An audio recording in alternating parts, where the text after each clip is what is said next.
Good morning.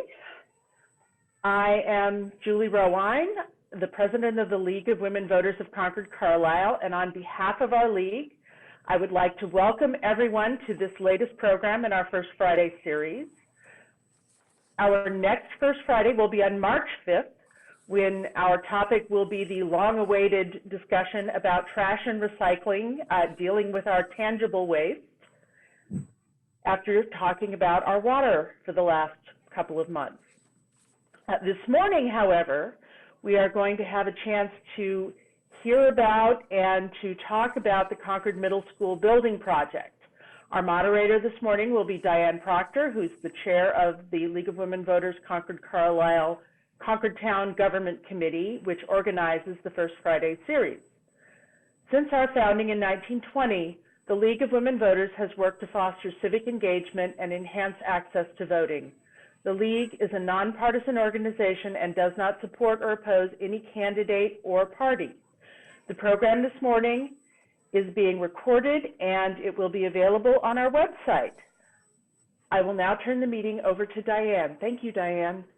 Thank you, Julie, so much. And welcome participants and welcome the team that is putting together and thinking about our middle school project. I'm not, let's see. There we go. Good morning, everyone. Nothing, of course, is as important to our community than our schools. And one of the projects that has been on the back burner and now is finally on the front burner has been the middle schools.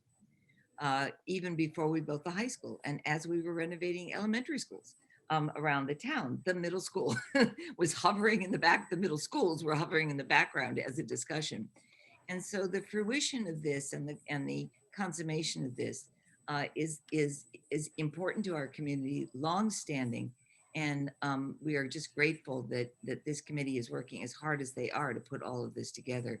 Pat Nelson will lead our discussion. She's the co-chair of the Middle School Forum. Pat and Dawn Grelio, and I think Dawn has joined us, but I've only seen her face. I haven't seen her. Hi, I'm here, Diane. Hello. As are the SMMA, which I've been told is an acronym that we don't decode. We just say SMMA. So we stick with that. And of course, Laurie Hunter, our fearless leader in so many things. As we try to deconstruct how this happened, how we got where we are today, and what our plans are moving forward and what questions remain. We will ask you to put any of your questions in the chat box, and Carlin Reed will be monitoring that chat box and try to distill the questions. We will have ample time to ask questions and to have really a dialogue develop. So I will now turn this over to Pat and Dawn. Thank you so much. And I'm stepping out. Go. Thank you, Diane. Thank you, League, for having us here today. I'm especially happy to be talking to a group of people that I know are so engaged in our towns of Concord and Carlisle. And as somebody who's been in Concord for a long time and has watched the middle school float on the edges of planning for a new middle school and being discussed and considered, and as we've looked at how we can better serve our middle school age children in town, I am so thrilled to be a part of this committee as a co-chair. What we want to do today is update this group on where we're at with the planning for the middle school, but we're also here to listen to you. And we're really hoping that you will ask questions and, as Diane said, engage in dialogue with us. We may not have all the answers, but for every forum that I've been to, questions have stirred up more discussion for us at the building committee level. So I'm just going to quickly introduce everybody. Again, I'm Pat Nelson. I'm a co-chair. Dawn Grelio is our other co-chair. Dawn is an architect and brings an enormous amount of expertise to the committee from that perspective. We're joined by Kristen Olson from SMMA, who is our project manager from the architect side, and Philip Pinelli from SMMA, who is the educational guru in building schools. I'm sure you have a better title than that, Phil, but it's escaped my mind. You can share that later. Lori Hunter is our school superintendent, and Lori and her team have done an amazing job from my perspective on developing a vision for the middle school. Middle school students have long been a passion of mine in terms of their social emotional development, as well as preparing them for rigorous academics. So I'm very pleased with the work that her team has been doing, taking all that into consideration. We're also joined by Ian Parks from Hill International. Hill is the group that are the owners, project managers. They're the ones who are going to help us balance the vision of the school with the budget and the construction of the school. So we've got a great team. You've got a great group of people here to pose questions to. So without further ado, I'm going to turn it over to Kristen. Thank you very much. Thank you also for inviting us. We're very excited to be here, and we're especially excited to get to your questions. So sharing screen. Here we are. So this is a presentation that we first presented in the first week of January to the building committee, and also in following meetings at finance committee and so on. It's our stage setting and our process overview presentation, and we've been doing a lot of work in the last few weeks, so I'll make an effort to keep everyone up to date on what the progress has been in the interim. But I think that it's really important to also share with you the framework that the project is working through right now. So this is the agenda for the slides. We're going to go over the goals of the project as we understood them in the first week of January and what we're working to confirm, the charge for the feasibility study itself, critical information and decisions that need to be made, and project cost drivers. As you've heard, it's always a very important and difficult task to balance a vision with a budget, and so it's very important to be keeping our eye on that as we go. And then next steps, process, and timeline. So we know that our total project cost limit is 100 million. We understand that range of the project cost at town meeting was 80 to 100 million. And this is just capturing that high top limit, not to say that it can't be lower if the design takes us that way. The total estimated construction cost limit is 80 million. The difference between those is that the construction cost limit is really what's built. The building itself and all of its components. The costs between the 80 and 100 are soft costs. Those are things like the design costs, the studies, the investigations. So when any project is underway, you typically will have a construction cost limit and then a 1.25 multiplier to your project cost limit. We know that the objective is to consolidate the Peabody and Sanborn middle school buildings into one consolidated middle school on the Sanborn site. Early demographic studies showed that we're targeting a design enrollment of 700 students, grades 6 through 8. We know that the schools practice team teaching right now, and plan on continuing to do so. It's very much a cornerstone of the educational plan that Lori, I'm sure, will do some talking to during Q&A at the latest. And then there's always the conversation about considering sizing the gymnasium for more than middle school use, or including an auditorium for more than middle school use. We know that there is an interest in community aspects to the project. And then the sustainability goal right out in the forefront, and in our charge as a design team is to design for net zero ready and also push for ultra low energy design. But all that our overarching goal is really to provide a 21st century educational facility that will serve your community for generations to come. So it's the most exciting part to deliver on. So an analogy that's frequently used when working through a project in project management is that you have this three-legged stool. There are factors that influence each other, and the three-legged stool must always be in balance. So if you have one really long leg, your stool doesn't work, or vice versa, one very short. So for example, if you were to have high expectations for quality, you can't have low expectations for budget. And similarly, if you have a really hard push on schedule, then that will affect the other legs as well. So throughout the process, we're always keeping these legs in mind and working on balancing that. In our first phase of the study last year, we were working really hard on the really big vision, and I think that we stuffed a lot into that quality leg, and so this restart after the pause, we wanted to refocus on that and make sure that we're in balance on our goals. Another version of the stool is just some different legs, but it's still the same principles of just keeping your scope, which is the program and what you're looking for, in alignment with quality of finishes and expectations of the design, and the cost in alignment.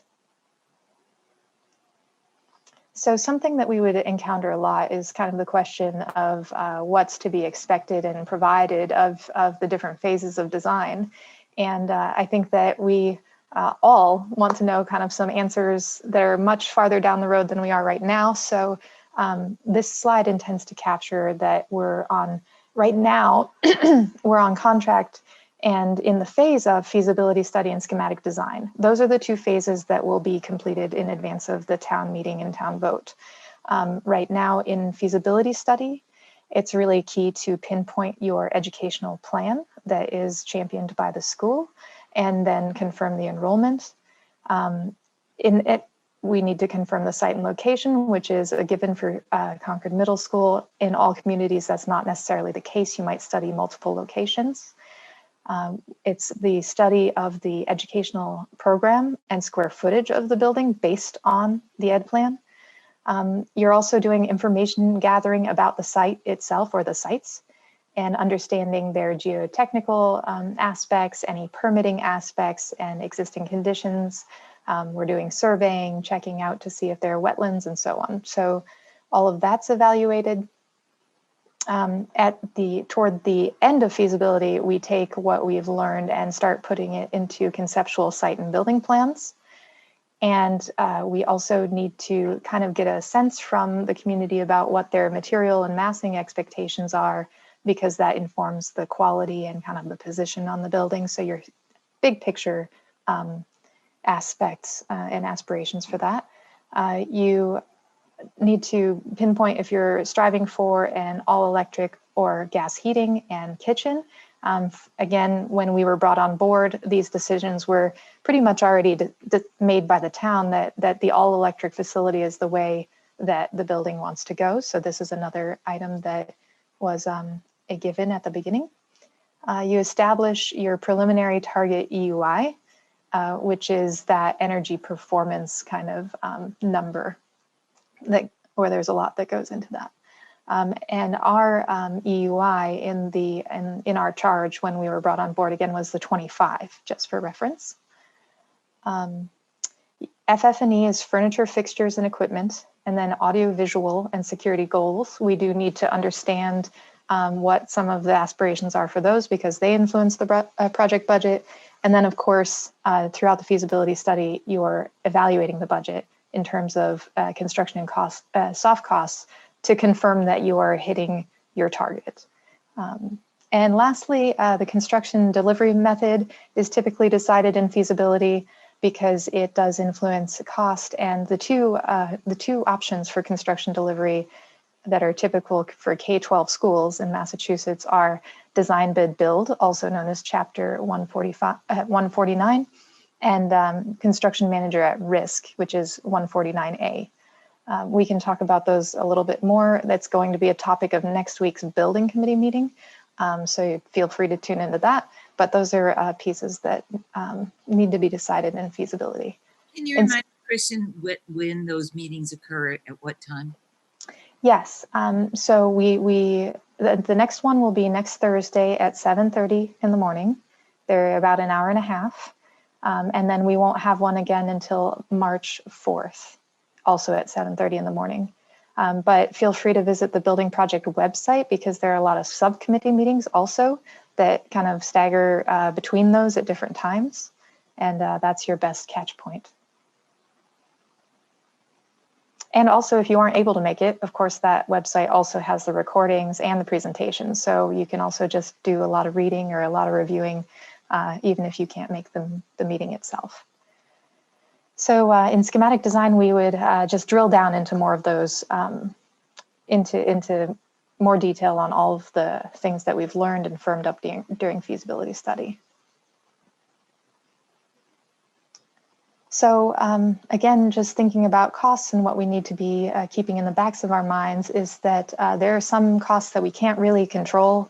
You know, the demolition of the building in the case where you're taking down an existing building, as we are with this project, it is what it is. And so we know that that cost is a given, and that comes out of that $80 million construction cost limit. Abatement in order to make the demolition, also an inevitable cost, and those don't fluctuate too much. It depends on what kind of materials are in the building, but that's also a given then, and that comes off the top. We know that this site does not have easy access to town water and sewer, so to town sewer, so it has an existing septic system, and that will need to be made current for the new building. So again, something that's not something we can change or influence. Code compliance, of course, that brings with it certain aspects of the project that are unchangeable and are just part of givens. And then the escalation is a really tricky one to pinpoint, especially right now. Industry is pretty volatile. We're seeing really favorable climate for construction projects right now, but as with so many things right now, looking out down the road is a little unknown for us. But we can't influence it. It's really driven by market and industry, so that has to be taken into consideration. Things that we can control, though, are the size of the building and the building engineering systems, whether you want to do a displacement air HVAC system or a VRF, and all of those things come into play later, but those are pieces that you can decide. The site program, you know, how many fields, what types of fields, all of that can be worked on and manipulated. Building materials, as we talked about, construction delivery method, choice of the two, and then sustainability goals. You know, we know that our starting point and our minimum is certainly net zero ready and 25 EUI, which is a very great. It's called a minimum, but it's a kind of what most buildings are going for right now in the K-12 market if they're pursuing net zero ready. So we need to decide what's a minimum requirement and what is kind of above and beyond that. And so those are some of the aspects of cost drivers. So these slides kind of outline the various groups that work on the project and what their roles are. We have the educational leadership team that has developed the ed plan. This is now complete, and I believe Pat posted a link to it in our chat. We need to really dig into the educational use of the gymnasium and auditorium. And in the past few weeks, we've had a lot of interviews with the teachers. We also spoke with some community members on the use of the auditorium and look forward to hearing more from you on that. But we do already have a lot of information gathered on those. We have the educational site program. Also, we met with Town Rec and also with the educational group to see how the site is used and their athletic programs. And then looking at space summary and efficiencies and making sure that we're responsive to the educational plan. So that's the educational team's job alone, which is quite a lot. And then the design subcommittee is there to help us to ascertain the requirements for community use. You know, they're there to also help us gather that feedback, set requirements and thoughts, give us thoughts on building, massing, and materials, review the draft space summary, which is a byproduct of the educational plan and educational program development, and then also provide feedback on our site and building concepts when we get to that point. We have a sustainability subcommittee, and again, all of these are on the website, and all the agendas or all the meeting dates I think are already posted, so do look at those. And they're helping us work through again what it means to the community and to the sustainability subcommittee, what kind of goals we should be focusing on for the project. And then, of course, you know, touching base with select board, town finance committee, folks like you, a lot of just a lot of other aspects in making sure that we are coordinating and getting input. The select board and town finance committee will be validating with them our approach to the construction delivery method, because that is a contractual and financial piece. We'll be asking them if there are any other funding sources that we should be considering. Early feedback is, and what we're marching toward is we're staying within our $80 to $100 million project cost limit. We are not anticipating outside funding, and it's the best approach to do that without accepting any risk. The discussion on the Peabody School site, we understand that will, once no longer occupied, be a town-owned property, and they'll be deciding what occurs with the Peabody site. And then also just keeping them up to speed on the project cost. We have a small management team that we check in with just to make sure everything's going on track and the expectations are being met. A finance subcommittee that is in charge of the project budget.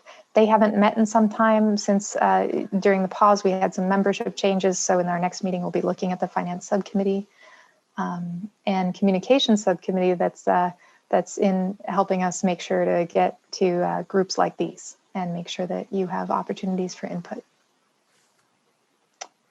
So in terms of the community input, these small working group meetings did, for the most part, already occur. We made sure to early on get on schedules for town rec and the educators to make sure we understood the athletic program requirements.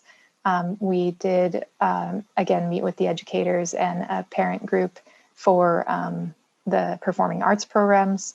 And then civic use, we know that town meeting has been discussed at the middle school versus the high school. And so we are gathering input on that and information, and have a lot of that already behind us that we can talk about in Q&A. And then, of course, we have those community forums. So we had our first one on the 25th and have another one anticipated in late February. So we're going to firm up that date and get that posted. But we have these large informational sessions and Q&A planned so that we can really try and get even more input. And they're set at very critical milestones in the feasibility study so that the committees who are doing all this work can then get your input before they have any decisions that they make. So they're timed in a way that we make sure to get that input from you all before any decisions are made. So here's just a graphic kind of representing that process where we'll start by presenting the information, getting subcommittee feedback, incorporating that into our findings and position, and then getting community feedback in order for the subcommittees to make a recommendation to the building committee. So again, that community loop, we're looking to make that again every time before we go make decisions. So overall, this is how our process breaks down in larger chunks. During January and February, we've been working on the space summary, which is the list of exact spaces, how many space, how many classrooms, how many everything goes into that building, offices, anything. We're working on that and the project requirements. And then in the following 2 months of March and April, that's when the concepts will be developed. And then we'll be developing a report to capture it all for record. So we have the building committee meetings pretty much monthly at the beginning, because there's a lot of work that we need to be doing in between. Again, those community forums are always positioned before any of the decision-making meetings with the building committee so that we can get that feedback. And by the end of May, the feasibility study will have wrapped up and we will be starting schematic design. This is just a graphic that we were putting together to try and sort all of those subcommittee meetings and help people have an understanding of just how often and how many times we're engaging and gathering information in the committee meetings alone. So you can see for every line who we were meeting with when, and so we've been very busy. And then in words, this is just kind of capturing what the goal is for each phase. So at the end of January, just recently behind us, the educational leadership recommended, their input, and they recommended a educational program that we had worked with them on to the design subcommittee. We just recently presented that actually yesterday to the design subcommittee and got some of their feedback. And then at the end of February, the design subcommittee will be making a decision on whether they approve or accept the educational program that we've recommended. And again, that community forum is before that goes to the building committee. So at early March, that space summary and educational program would be voted. In early April, we'll be looking to the preferred schematic and then voting the preferred schematic. So that's just more the micro version of the big picture we saw before. So then we're wrapping up with our goals restated. And I hope that that was around 30 minutes and I can.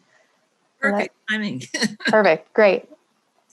Kristen, I hope you will, let's remind people that if you have questions, please put them in the chat box. Carlin Reed is monitoring that chat box and she will summarize those questions and pose them to our panelists. Pat, is this time for Laurie now to step in, or what's next?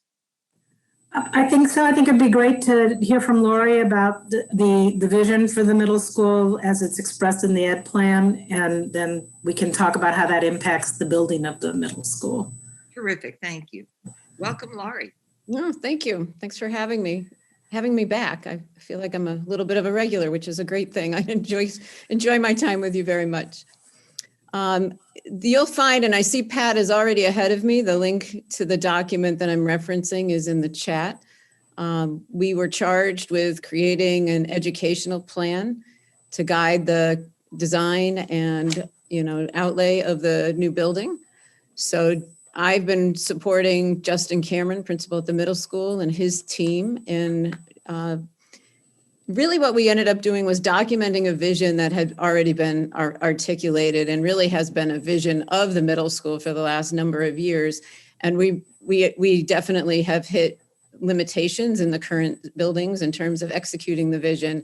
And the educational plan became a space to outline the vision and explain what a new facility can do to take these, nuggets that we've got started and actually, blossom them and have them come to full fruition over the coming years. So I'm going to do a high level version of this. It's a 60-page document. So I'll give you a little bit of the organizational structure and some of the key points. It's posted on the Middle School Building Committee website, which is a piece of the district website. We can be sure you have the link to that as well, so that you can really peruse it in more depth. So really the charge of the educational plan is to outline not only the nuts and bolts, which is class size and schedule and some of the real structural components that drive a school, but and this was a joy for us because this is what we do and what we love is talk, teaching, and learning. and how we want kids to benefit. The combination of how we want to be constructing instruction, and how a facility supports that vision. So a couple of high level drivers that I think you've even heard referenced already. And I know, boy, it was over a year ago that we first presented this idea to this group, was the real need and want to have a middle school structured on teams. So just a little background on teams at a middle school, and it doesn't have to just be a middle school. We've actually brought this up to the 9th grade this year because we feel so passionate about it. It's meant to create an environment that's smaller and more supportive to a child within the school, rather than this big open school that they're moving across, as many as 5 academic teachers plus other teachers supporting electives, and they're just on the move all the time. That's much more of a high school, junior high type of model. We've been really driving towards a team model, which is what anchors middle schools usually, where you match 4 core teachers and put them on what you call a team. And then the kids are divided into cohorts, and they remain within that team for all of that core instruction. So you may have 70, 80 kids on a team that then move between those 4 core teachers for their academics. The benefit is that in a perfect world, which is where we're looking for this new project to support this, they would stay proximate to each other. We don't have that now. We have teams, 6th grade, for example, but they're not proximate to each other. The kids still have to travel the entire building. And ideally, you'd create a pod of those core content teachers. So the kids have a portion of the day that they're staying pretty tight in that section of the building. The other benefit, of course, is that the teachers are teaching the same children, so they can actually collaborate and talk on a couple of fronts, one being the needs of the kids, and they start to know kids in a holistic way. You can hear the bridge a bit from the elementary model where kids are with individual teachers all day to the high school model where they're moving every 42 minutes to different teachers who don't have time and ability to communicate because they're seeing 100 students.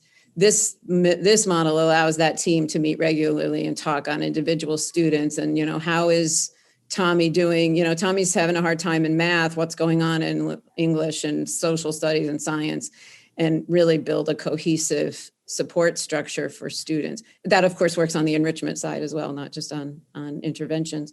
But it also allows those core teachers to be able to look at cross-curricular opportunities for kids. They're planning together regularly. They know what each other's working on. They can parallel. Writing is often the biggest cross-content mode that needs to be consistent. The English teacher can tell the other teachers the model she's using or he's using to teach writing. And then the social studies teacher knows what's being instructed and can help to support and look for that. So kids are getting really consistent instruction and messages. So all of that benefit is to both the teacher and the student. And like I said, we've got that in place at Peabody right now. We're building it at 7 and 8, even hoping to build it as best we can with the very limited space that's available. We did put it in as we reinvented 9th grade academy this fall. And so the 9th grade kids are now on teams, not quite as clean as I just described, but they're on teams of teachers who meet regularly. One piece of definition that I just think we've realized as we've talked with different groups is really important. You can have teams that are what the definition we use is a clean team. That means those teachers are only teaching on that team of kids. That is the vision we have, because that allows them completely to focus on that group of students and their colleagues. In other models, in other schools, especially in other districts, you will say that you have teaming, but those teachers can actually end up being split across teams. We have that in the 8th grade right now. So we say the kids are on teams, they are, but the teachers aren't solidly on teams. The teachers are split between teams and sometimes split between grade levels even. And that just takes away from the model because the teachers are not able to only focus on one group of kids. In fact, they're dividing themselves across 2 different teams, and it just jeopardizes the ideal of both situations. So we are proposing a school that will support 3 teams per grade. And that would allow for that undivided attention where teachers and kids are assigned to a team and not split between teams. I think what I haven't mentioned, and this is a huge part of our program at the middle school, I haven't mentioned the electives and the depth of arts and music and PE and health.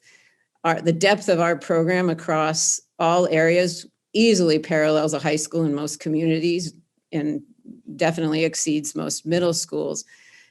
Kids will go what we call off team for those activities.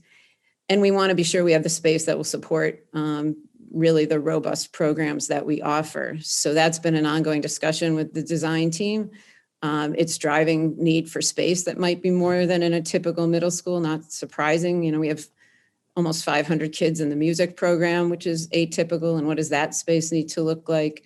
Our kids get health every single year. That is not typical. So what does that space need to look like, et cetera, et cetera. Probably the third piece that I think is worth really highlighting to you, a long-term goal for us has been to build interventions for kids in regular education prior to the need for special education. It's been part of our strategic plan for the last 3 years to look at supports to students and how to target those supports so that they're flexible, they close gaps. Kids aren't in a certain spot for longer than they need to be, so they don't stay, you know, within a lower level or not able to move between levels. And I can talk on that at another point. We're actually changing most of that mindset at the middle school, trying to be really sure we're targeting the supports to kids. In a middle school model, it's very difficult to offer these interventions because of the structure of the schedule. So progress that we have made is to build in these blocks so that they're a core component of the schedule and then they're not competing against other things. One challenge usually is that you're trying to provide intervention, but you're actually, the only way to do it is you're pulling the student from the instruction in a core content area. And you can hear, if you're pulling them out of the core content instruction, you can create gaps in other places, or you can widen a gap while you're in one part of the content area while you're trying to close another. So we've really been able to build these small group interventions into the core structure of the schedule so they're not competing. At the same time, we were building in enrichment opportunities for kids who are ready for that and want a wide range of choice and experiences there.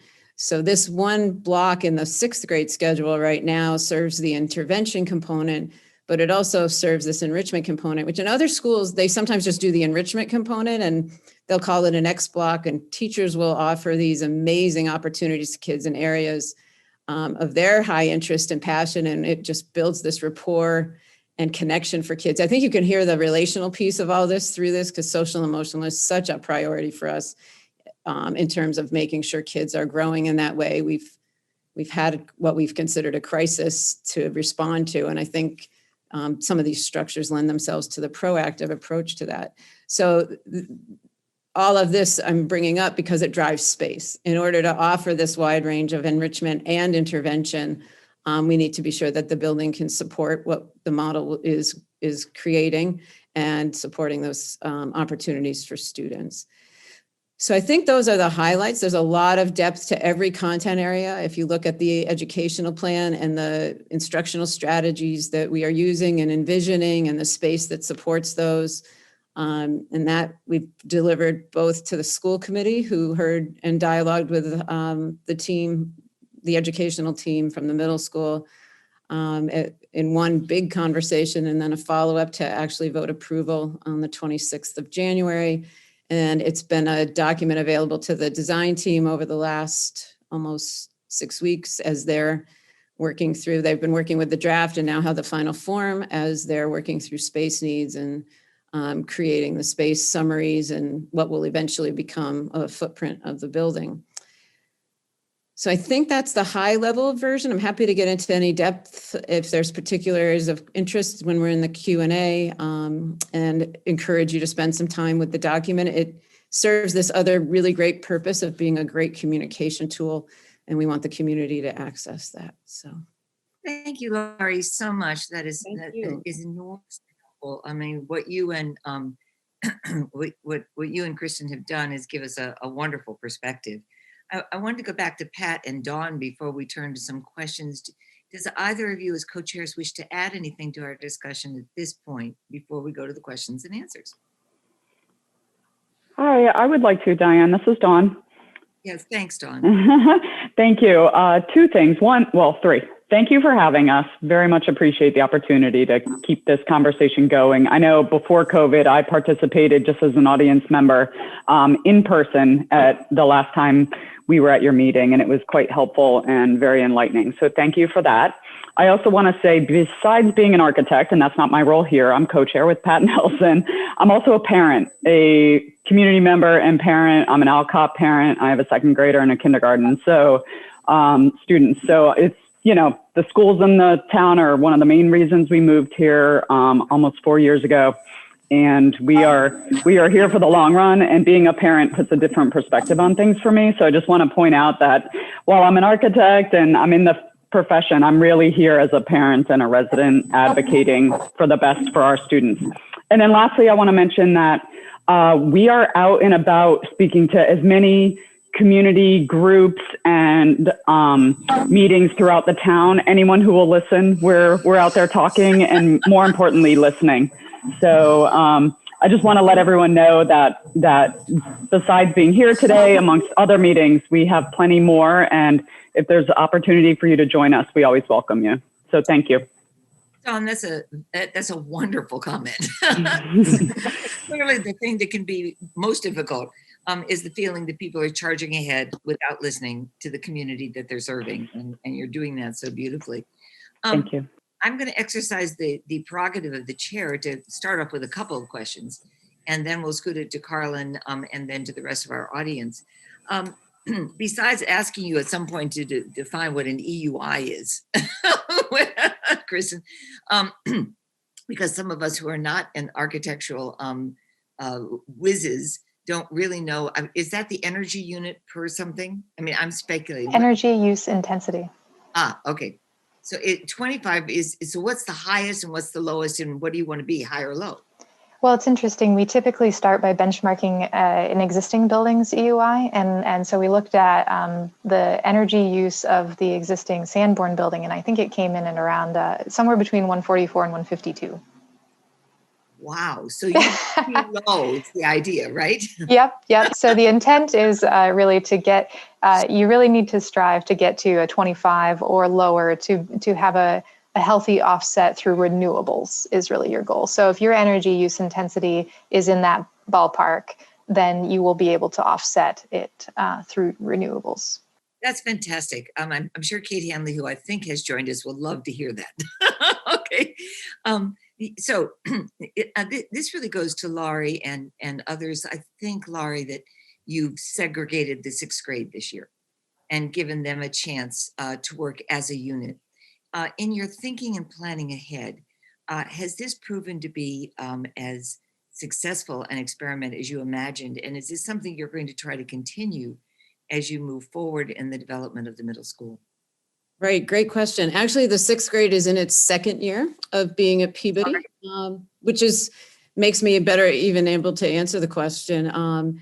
It's absolutely been successful in allowing the transition to be softer, more supported, I think, because we all know that every child there, when you're there in the hallways as kids are changing classes in September, you know that every child there is new to middle school and just getting used to the schedule and doesn't know where they're going. And it's been a really great mindset and ability to interact with them in a way that where you don't assume they know what they're doing and build those executive functioning skills. We built a course for the first part of 6th grade that essentially sets them up for success with how to manage all those different classes and the different teachers, et cetera. And you can hear how the team piece would be beneficial because the teachers can work together on that.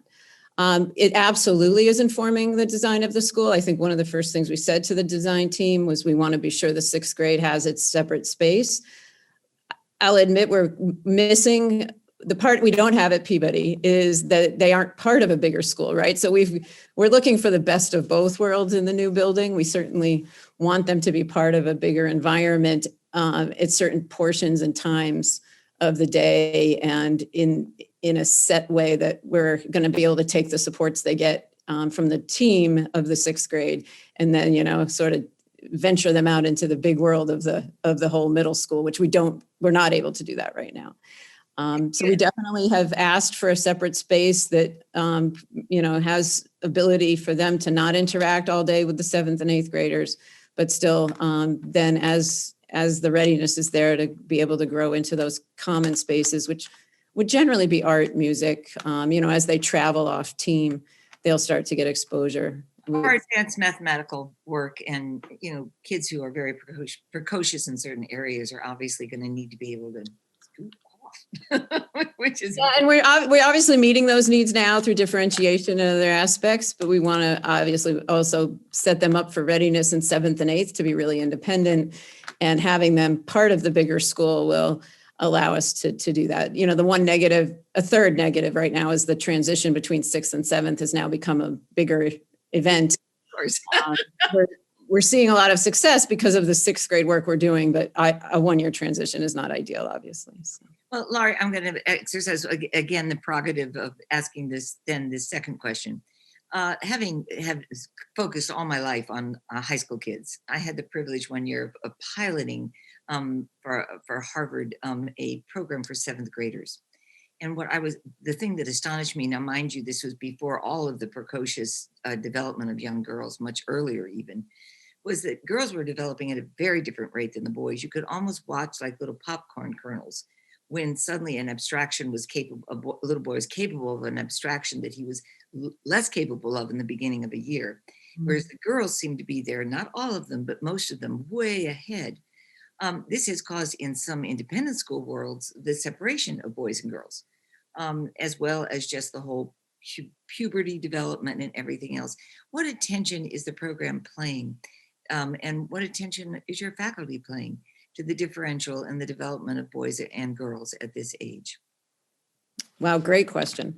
So we are actually working really hard to meet the needs of all kids and get more and more facile at being able to differentiate and be flexible. And the conceptual theories in education of differentiation allow you to come at that from different directions. You can change the instructional mode, you can change the product you're asking the student to create, or you can thirdly change the content and alter it so that they're connected but not the same.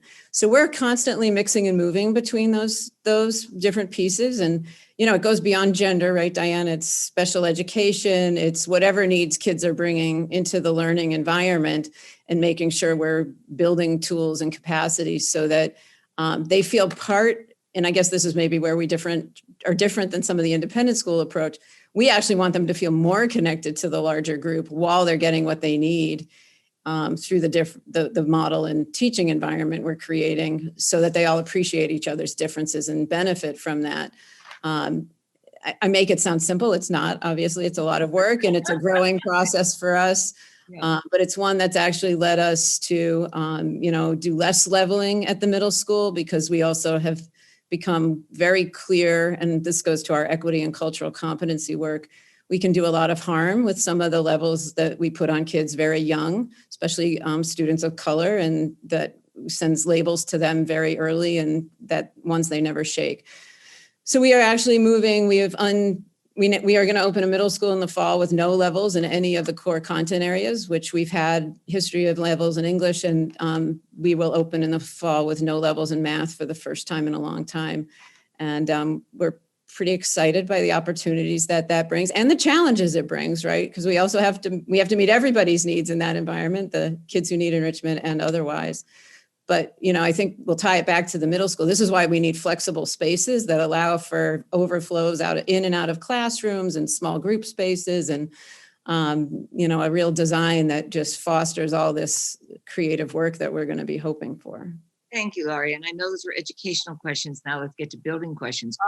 You can talk education with me anytime you want, Diane. So Carlin, we turn this over to you. Can you begin to field some questions that you're seeing in the chat box, please? Sure, Diane. So far, I've seen questions about trade-offs, votes, taxes, costs, and the comfort of the students, I'm going to start with a couple of these that I encourage the listeners to keep asking the questions and putting them in the chat room. A trade-off question. Could you talk some more about the trade-offs regarding the square footage? I believe this current plan is for a building that's about 126,000 square feet, but at one point you were considering a much larger building, 144,000 square feet. What are the trade-offs? So I can start with that. So the square footage of the current plan is not confirmed or set yet. It's what we introduced for the first time yesterday to the design subcommittee. So we're awaiting approval on it. But the current proposed is actually closer to 143. So we were last year we arrived at 144,000 gross square feet, and after all of our work this last month, we've recommended just under 143,000. That may not sound like a lot. That may not sound like a big difference, but we really built from ground up in terms of using the educational plan and doing all of this information gathering and interviews. And what we were able to do is, with reducing 1,000 by 1,000 square feet, we were still able to introduce an auditorium for 270 seats is what's currently planned in the recommendation, that was not in the prior. We were able to find efficiencies in classroom sharing and utilization so that we could keep world languages not as dedicated classrooms for each language necessarily, but in a world, have dedicated world language classrooms proposed. We were able to keep intact the team learning commons that is critical for breakout, and small group rooms critical for breakout, and also the 4 core classrooms on Teams. So we were really able to retain a lot of really good value from the what we had learned last year, reinforced by the ed plan this year, but also include things like an auditorium that wasn't previously in the plan, and a larger gym than was previously in the plan. So, yeah. Ready for another question? Okay. Couple questions about the special town meeting and the special town election that would have to be held to approve the funding. Do you know when those two will occur? Do you want me to answer that, Lori? I think the answer is we're still planning that schedule. We're working hard with Stephen Crane, town manager, and others. So we're talking through a few different scenarios. As I would say, as late as spring of 2022 and as early as fall of 2021 is sort of the range. Is that a fair statement, Lori? Yeah, based on that's the range. Yeah. So not a clear decision yet. Nothing's been defined. What we're looking at are sort of some of the regulatory timeframes that start to inform when you need certain language for votes and whatnot, and trying to factor that into when the architect and OPM can have the delivery of the end of schematic design, including estimates that will move us toward a finalized amount, which we hope will be under the 100 million that Kristen spoke to as a top range limit. Was it also a question about what kind of vote? Did I see that? Because yes. My understanding is it's a debt exclusion, not a Proposition 2.5. And so it's a temporary increase to the taxes until the bond is paid off, is my understanding. Not a permanent increase, but. Okay, let's go on with the tax question. Do you know what the estimated property tax estimate will be on the coming years for taxpayers, what they'll experience? Do you know how much it will cost to the taxpayers? We are still working on that, and I would like to see that number as well. I also know that there may be some debt coming off, which will factor into the overall impact. So we need to understand the big picture of what's out there right now that we're currently paying for in our taxes, and then how this would impact our taxes for, the next block of years. And I don't know the time frame. So that's currently underway as far as figuring that out exactly. So sorry we don't have more defined numbers. This is very much happening as we speak. So of course, we'll be sure to share that with the community as soon as we know those numbers. Okay, let's talk some more numbers. Thinking about the inflation estimate for construction costs. Initially, there was a 7% estimate of the construction cost for inflation. Now it's much lower, at least that's what we hear. How will that affect your $100 million estimate? So I can start that and then maybe hand off to Ian if he'd like to add anything. So the escalation, compounded escalation that we were using in the prior estimate was actually 6%. And what everyone is hearing about is currently very low is for anything that's bidding right now.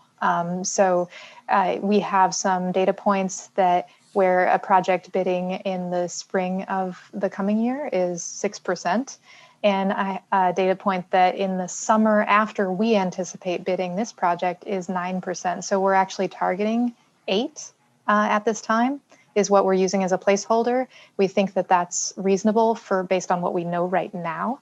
So that being said, we have absorbed that increase in reductions in other areas, like the $1,000 square foot savings, just being more efficient with the cost per square foot and things like that. So we've absorbed that 2% increase currently.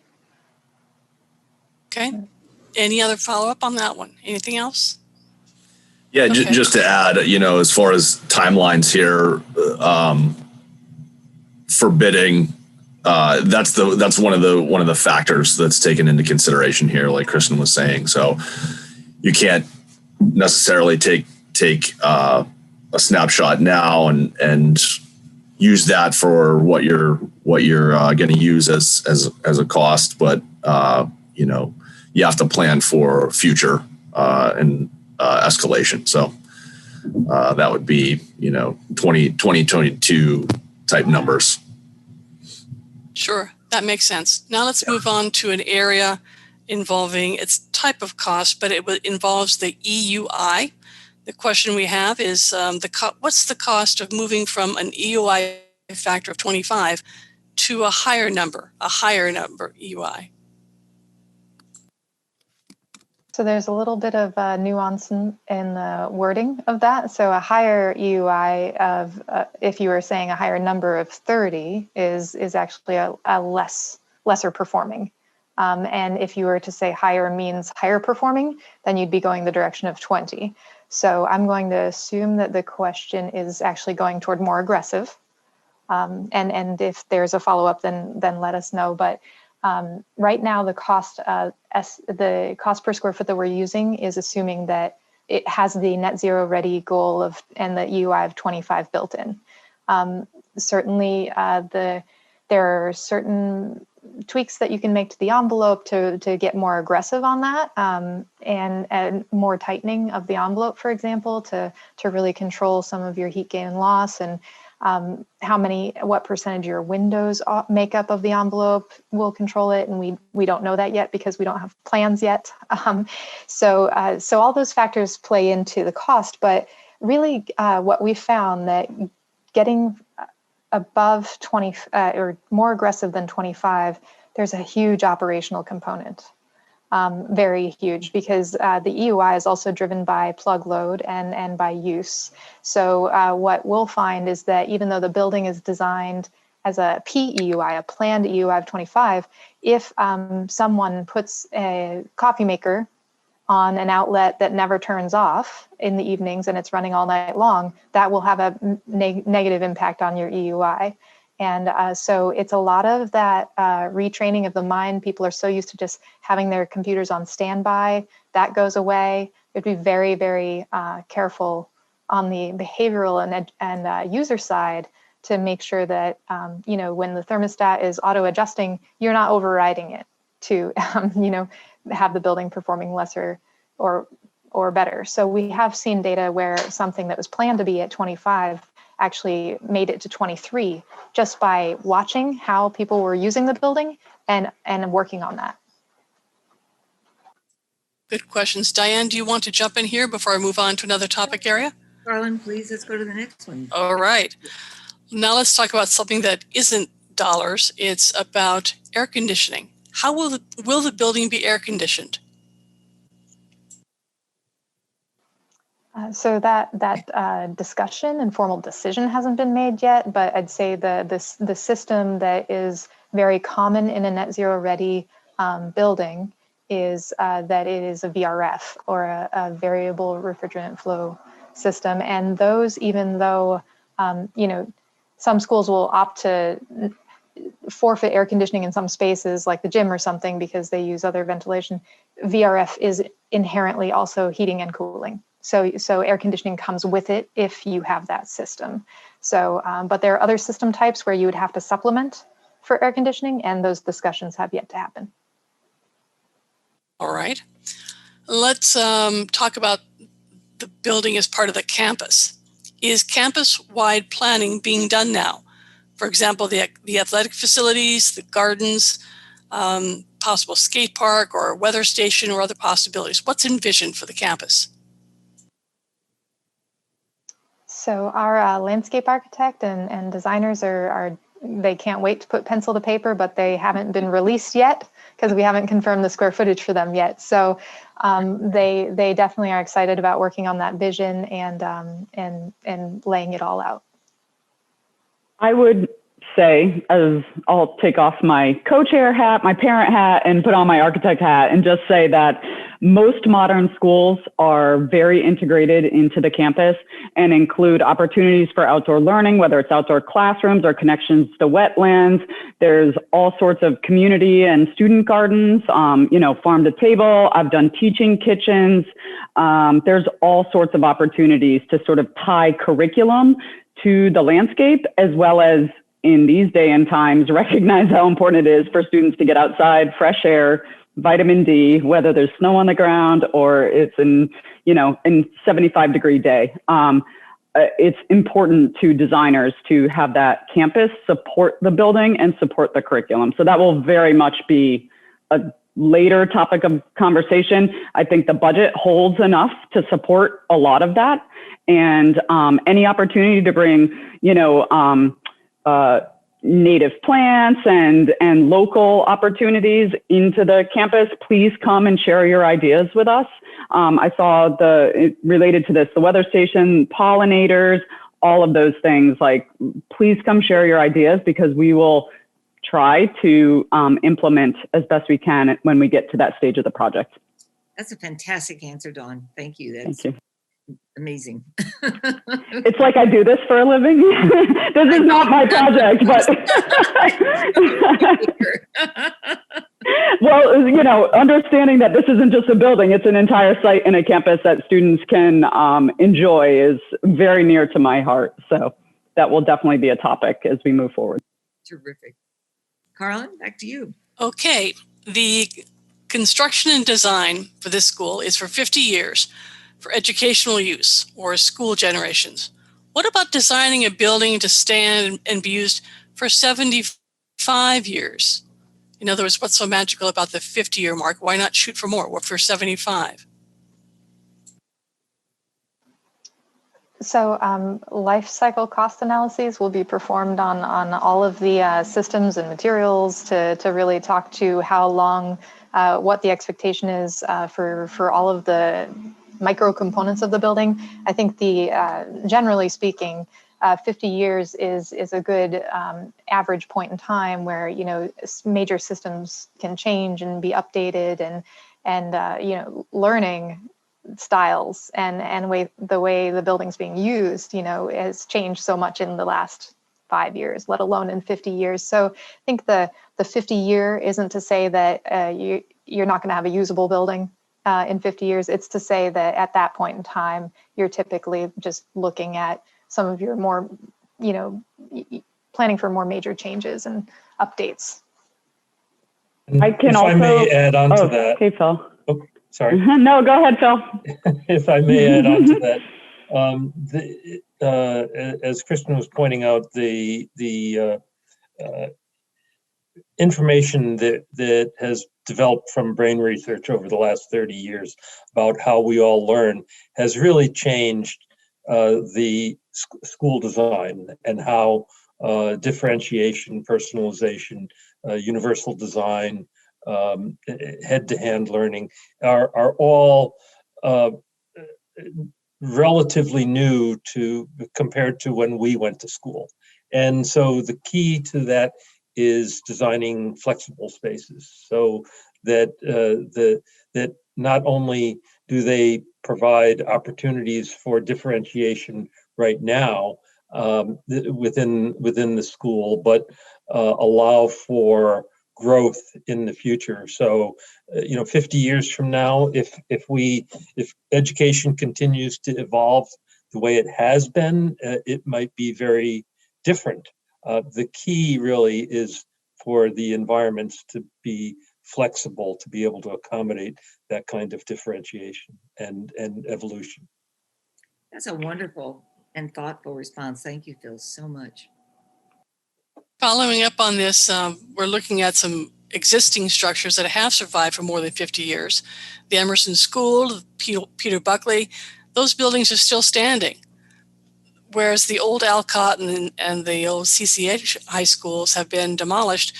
Have you learned, or can we learn from these examples of continuing buildings for a long time?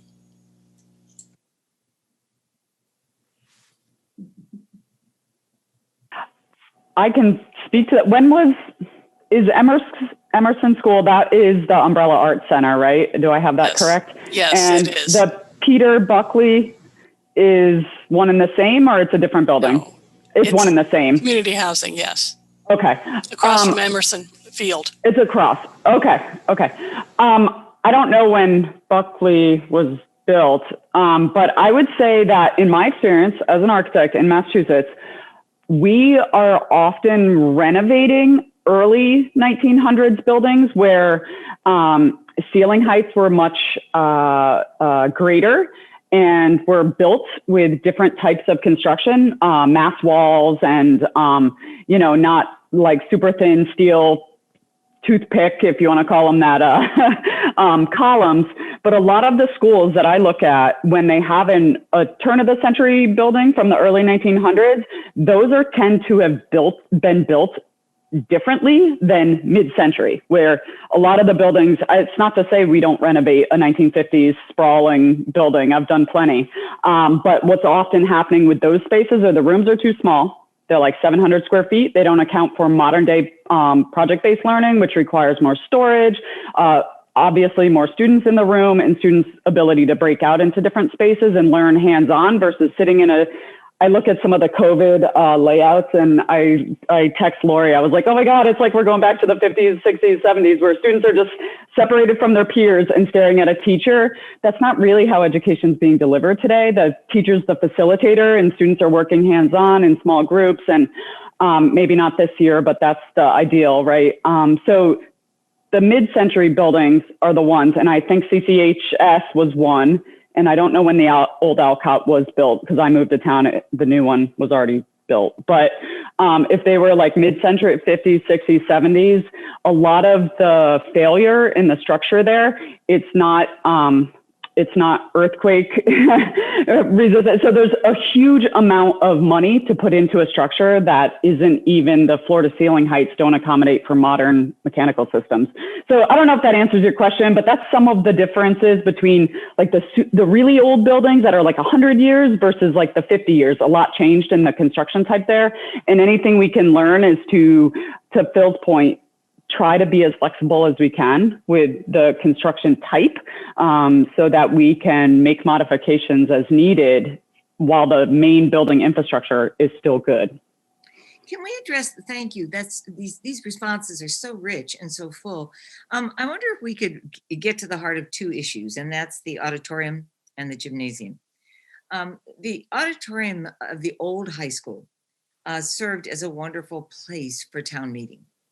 And the new high school is a challenge in terms of just being able to visually see things. And in fact, it became unusable because of the steep angle. So we moved to the gymnasium there. To what degree do the needs of the town play into your considerations, first of the theater area, and secondly of the gymnasium? And how are you balancing those discussions as you make decisions? Does that question make sense? I'll just kick that off with, that is something that we spend a lot of time talking about and thinking about. And it's going to be a question not just for, I think down the road for the building committee, but I think it's a question for the town. What does the town want to invest in, and what does the town feel like we need? We are very focused on meeting the educational needs of this middle school and fulfilling the vision of this education plan. We know that there could be lots of ways we could take the dream of a new building and create something more for the town, but it's going to be a huge balancing act, and it's costly. So it's going to, it's budget, and so that, that's something that I'm curious to hear what the league, as very civic-minded individuals, sort of think about those trade-offs and that balancing act. If people out there have a point of view, I wish they'd indicate in the chat, and we'll turn right to you to discuss this issue. So please say, yes, I'd like to speak, and we'll give you a chance, and it would be a welcome contribution. Nancy Bucas. Hello. Am I muted? No, we can hear you. Everything's fine. Oh, great. I had actually two questions. Wasn't expecting my turn.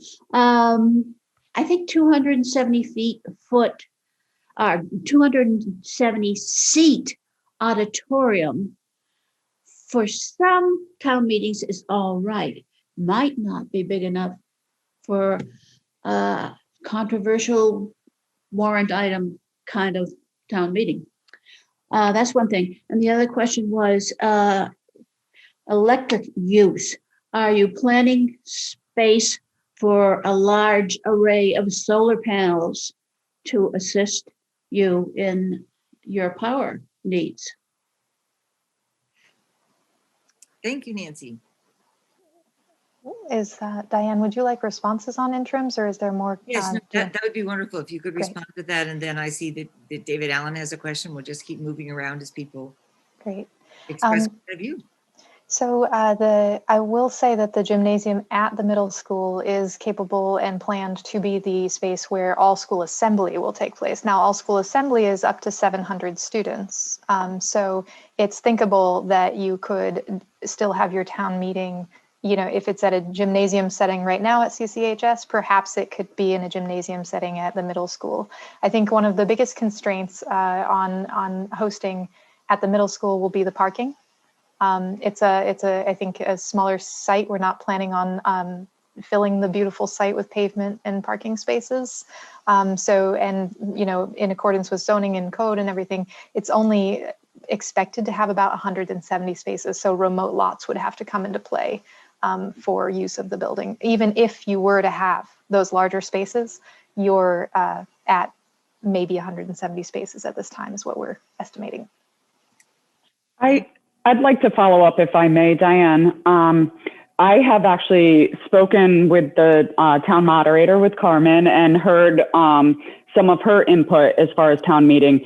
And my understanding is there's a substantial expense to the rental equipment, whether it's chairs and stage and microphones, et cetera, every time there's a town meeting. And this seems silly, but it's relevant, the discomfort in some of the bleacher seating as well as the chairs for those who are there for long durations of time. So we're well aware that if that were a similar scenario in the gymnasium, that could still be an issue. And so we're just sort of factoring all these things into it. But of course, it's a substantial increase in cost to double the size of the auditorium. especially if it might only get used a few times, but we are hearing from other groups in town who are speaking about the performances and musicals and wonderful things that happen at the middle school now. So, you know, all of this is sort of being fed to us and we're digesting it and I think we have a pretty good understanding of the complexities. It's a matter of balancing where we're spending our money. So I didn't want you to think I didn't have a handle on some of the issues that were happening with town meeting at the high school, because we very much. It's going to be, it is a huge issue, I think. And it seemed to me we needed to get to it. David, yes. David, you have a question? Thanks. So some context items already brought up. Indeed, town meetings currently one time a year. I will not be surprised at all if we don't go to at least 2 times a year. There are possibly other uses for a larger space. I'm so glad to hear you're looking into that, or at least hearing input on that subject. To confirm Nancy's point, we'd have to have an auditorium at least twice the size that you're currently talking about now if we were to really serve town meeting. And we could think about more than that. This comes from a decade of experience in town meeting. Most of us here have, but I had to keep an eye on the numbers. And I know that we practically always have 200-300. And it's very unusual that it doesn't pop up to 500 or 700, some number like that. It can go much larger than that, but then you have overflow considerations. If we went to this this choice, it would not just be a school. It would be a facility for, among other things, the governance in town. And that's not a small thing. And the point has just been covered that the gym really doesn't serve the purpose the way that we need to. Governance matters fundamentally, certainly from the point of view of the folks who are on this discussion. Again, context. Thank you, David, so much. I wanted to ask before you have a chance to respond to that. I just who gets to decide? Let's say that there is a feeling from the town manager and the select board and Carmen Rees, the present town moderator, that there needs to be a certain, I'm positing an imaginary division, not one that I think exists or imagine exists. But they say, no, we want to be absolutely sure to accommodate for governance of this town, a more suitable facility to be able to have the discussions our town needs, versus the middle school folks saying, look, no, this is a school and we need this for our children. We need it for our school. If you want that, build it somewhere else. And we're certainly not going to have the parking available for it. Who gets to make that decision?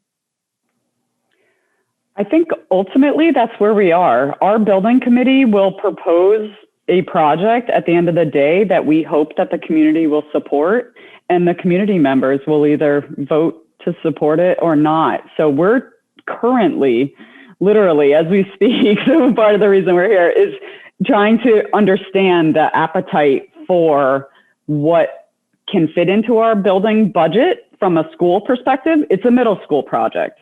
If we can enhance it to suit town needs, that would be great. It sounds like where we are with the current auditorium seating is what would fit in that original budget that we put out there at town meeting almost 2 years ago, right? The 80 to 100.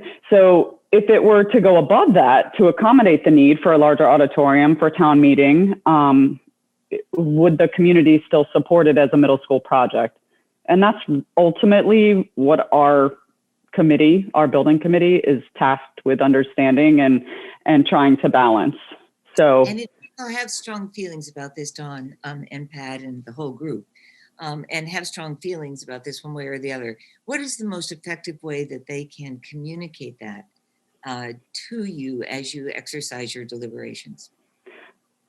one is to share it in community forums such as this and others that we are offering.